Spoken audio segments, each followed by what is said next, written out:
Speaking with the Suns, the Big Three debuted the other day.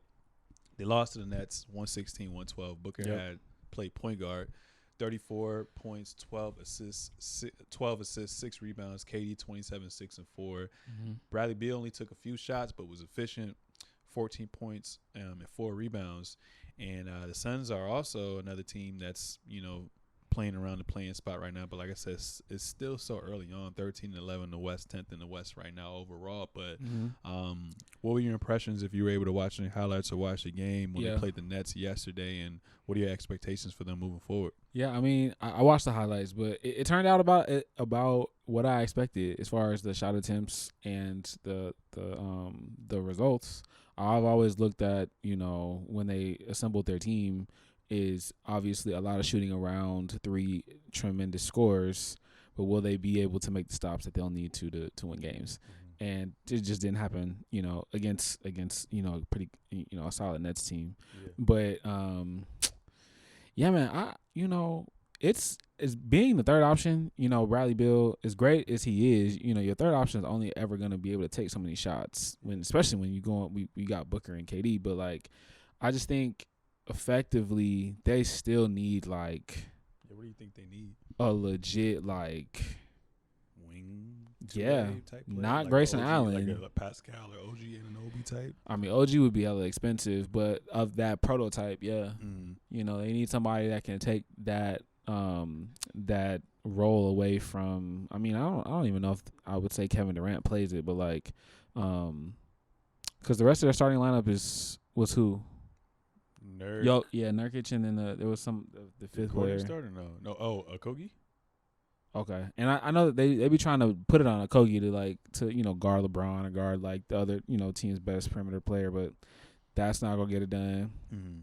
But obviously, you giving the majority of your cap space to those 3 players, and you gotta work with it. But ultimately, in the West, I don't see them going past honestly, quarterfinals low key. Like, so you think they gonna get past first round and get dumped in the second round? Yeah, basically. That's how I see it. Because, I mean, defensively, you gotta show some muster, at some in the playoffs in the West specifically.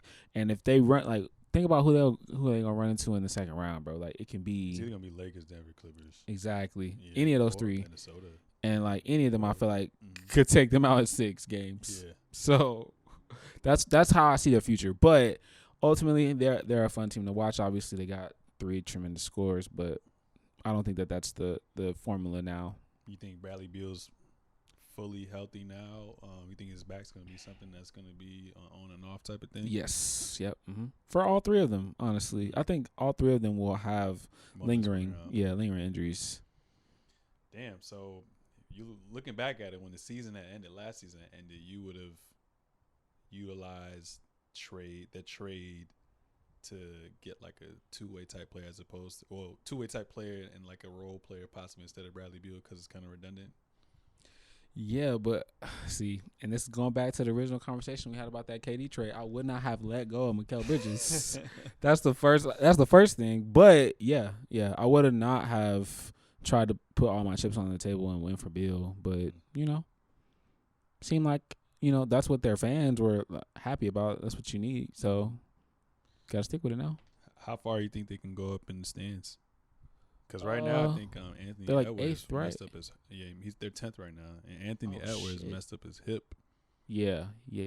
So they might slide a little bit because right now the Timberwolves 17-5 and OKC only 2 games behind them right now, and Mavs 2.5 games, Denver 2.5 games. So yeah, I mean, for the teams I see that are ahead of them, I mean, I would say the highest they could get would be maybe at 7. Yeah. When it's all said and done? Yeah, because I don't see them finishing with a better record than Sacramento, the Lakers, the Nuggets, Mavericks, the Thunder, or the Timberwolves. That's 6 teams right there. Damn, the West always so OD, man. Yeah, Sacramento for sure going up, for sure. But knowing Sacramento's been fully healthy this whole year relatively, and the Suns have been in and out, that kind of makes you think how many win streaks can they rack up with their big 3, being only 2 games behind. Yeah, I mean, who knows? We're gonna see what that defense got. Gonna see what Gonna see what that defensive rating gonna be.